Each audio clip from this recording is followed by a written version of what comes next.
алым болуунун макамы ушундай чоң. Мисалы айтсам, бир пайгамбар алейхиссалам дорунда бир хикая бар. Хадистерде келтирет. Хукия ан-наби саллаллаху алейхи ва саллям ила бабил масjid, фара'a ash-shaytanu 'inda babi, faqala sallallahu aleyhi ve sellem, ya iblis ma tasna'una. Пайгамбарыбыз алейхиссалам бир күн мечиттин алдына келди. Мечиттин алдына келсе, мечиттин босогосунда жанында шайтан алейхилана өкүнүп ошол жерде олтурганын көрдү. Ya iblis ma tasna'una. Ya iblis, бул жерде эмне кылып атасың мечиттин жанында? Анда iblis айтты: "Уриду ан адхула al-masjid wa afsala as-salata, hada al-musalli walakin akhafu min hada ar-rajul an-nar." Мен деди, бая iblis, эшиктин жанында олтурган, сыртта олтурган iblis айтты: "Мен бул мечитке кирип, мечиттин ичинде намаз окуп аткан инсандардын намазын бузгум келип атат. Ошону каалайм" деди. Бирок буга кирүүмдөн мынау сыртта окуп аткан адам мага тоскоол болду. Ошодон коркуп атам. Анда пайгамбар алейхиссалам айтты: "Я iblis, lima lam takhfi min al-musalli wa huwa alladhi fi al-ibada wal munaja ma'a rabbih wa takhafu min an-naim wa huwa fi al-ghafla."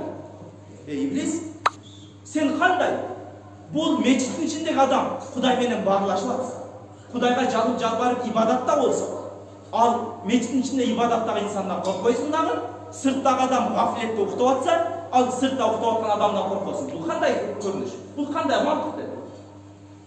Ошол мезгилде шайтан алейхи айтты: "Al-musalli jahil wa ifsaduhu ashal, walakin an-naim 'alimun idha aghwaytu al-musalli wa afsadtu salatahu akhafu min ayyadiyatahu wa islahahu ajala."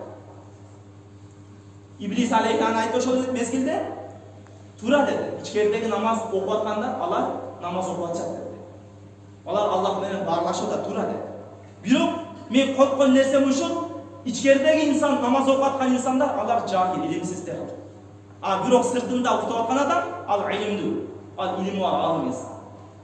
Болуптур, эмне болуптур десе, мен эгер кирип ичкеридеги намаз окуп аткан илимсиздердин намазын бузсам, алар намазы бузулгандан кийин кайра барат дагы жана сырттагы алымды ойготуп туруп, кайрадан намазын башынан башташат. Сооп үстүнө сооп иштеп алышат. Бир намазын бузсам, кайрадан экинчи жолу намазга аракет кылып, дагы сооп үстүндө сооп иштеп алышат. Мен ошодон корком. Ошол мезгилде пайгамбар алейхиссаламдын мынау хадиси кулагыбыздарга алтын сырга: "Наумун алим хойрун мин ибадатил жахил" деди. Ошондо алым инсандын уйкусу дагы илимсиз инсандын ибадатынан түзүлөт. Көрдүңүзбү, илимдүү болуп, илим алуу макамы анын даражасы канча. Ар бирибизге мүмкүнчүлүк бар ошол алымдык даражага жетүүгө иншалла. Аракет кылсаңыз, жиддижак кылсаңыз, эркиңизди колуңузга алсаңыз, иншалла жетесиз. Жетпей койбойсуз. Айттык го жана эле, маймундар валесет миген үйрөнүп атат. Кантип биз үйрөнбөйбүз? Кантип биз аракет кылбайбыз? Же дамлаларыбызды караңыз.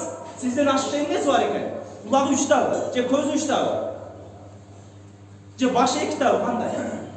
Андай эмес. Бардыгы ушу сиздин мүчөлөрүңүздөй, сиздей акыл бар, сиздей башкасы.